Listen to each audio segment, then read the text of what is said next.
कोई माँ अपने ही बच्चे को कैसे मार सकती है? सिर्फ अपने बच्चे को ही नहीं, इस औरत ने अपनी ननद की बेटी, फिर अपने चचेरे भाई की बेटी और आखिर में उस घर के एक लड़के को भी डुबोकर मार डाला जब वो एक रिश्तेदार के घर गई थी। इस तरह उसने 2 साल में 4 बच्चों को मार डाला और एक लेडी सीरियल किलर बन गई। उसने उन सभी को मारने के लिए एकादशी का दिन चुना।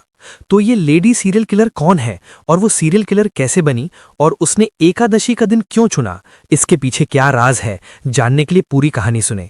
यकीन मानिए, पूरी कहानी जानने के बाद आपके रोंगटे खड़े हो जाएंगे। हरियाणा के पानीपत की इस महिला सीरियल किलर की कहानी किसी फिल्म की स्क्रिप्ट से कम नहीं है। सब ठीक था, लेकिन इसकी शुरुआत जनवरी 2023 में हुई। सब कुछ नॉर्मल लग रहा था। दिन था 11 जनवरी। उस समय पूनम की ननद अपनी 7 साल की बेटी इशिता के साथ अपने पिता के घर आई थी। अचानक 12 जनवरी 2023 को सोनीपत के गोहाना के भवाद गांव में दहशत फैल गई। पूनम के 3 साल के बेटे और उसकी ननद पिंकी की 7 साल की बेटी रितिका की लाशें 5 फीट गहरे खुले पानी के टैंक में मिलीं।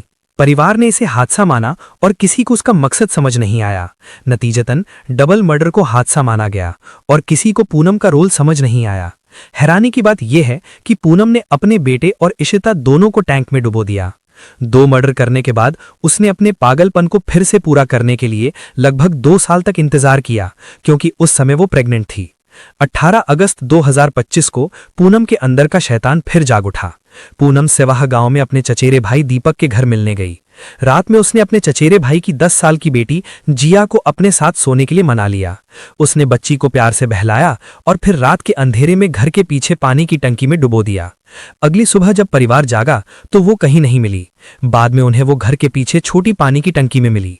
परिवार ने पुलिस में शिकायत करने की सोची, लेकिन पूनम ने कानूनी पचड़े में पड़ने की धमकी देकर उन्हें रोक दिया और खुद सबसे ज्यादा रोई। बाद में जिया की मां ने कहा कि टंकी इतनी छोटी थी कि उसमें बच्चा भी नहीं डूब सकता था, लेकिन परिवार वाले इसे एक हादसा समझकर चुप रहे। जिया के चाचा सुरेंद्र ने कहा कि उन्हें पूनम पर शक था। जब उन्होंने पूनम पर जिया की हत्या का आरोप लगाया तो वो जानबूझकर रोने लगी और आत्महत्या करने की धमकी देने लगी। समाज के दबाव के कारण मामला पुलिस में नहीं। पूनम पिछले 2 साल में 3 मर्डर कर चुकी थी, लेकिन किसी को पता नहीं चला। लोगों को उस पर शक था, लेकिन कोई पुलिस के पास नहीं गया। इसी बीच 2025 में वो पानीपत के इसराना के नौथा गांव गई, जहां पूनम के ससुराल का एक रिश्तेदार सतीश अपने परिवार के साथ एक शादी में आया था। 30 नवंबर को वो शादी में गई और 1 दिसंबर को अमन की बारात निकलने के बाद सभी मेहमान चले गए। उसका तरीका पहले जैसा ही था, डूब कर मरना। उसने शादी का दिन चुना और बच्चे को बाथटब में डुबोकर मार डाला, लेकिन इस बार वो बच नहीं पाई। सभी मर्डर एकादशी के दिन किए गए और 1 दिसंबर को एकादशी भी थी। इस वजह से पुलिस ने तांत्रिक गतिविधियों के पहलू की भी जांच की। फिर पुलिस को शक हुआ कि उस पर कोई असर तो नहीं है और वो किसी तांत्रिक के पास तो नहीं गई है। पूनम का व्यवहार भी अजीब था।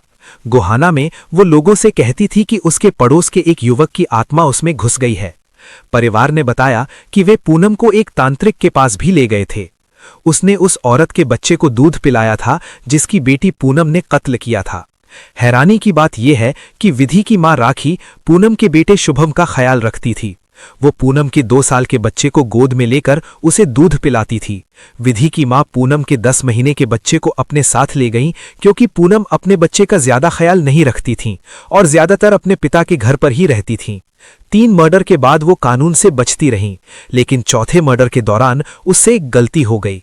जिस बाथटब में उसने विधि को डुबोया था वो उसकी हाइट से छोटा था, जिससे पुलिस को शक हुआ।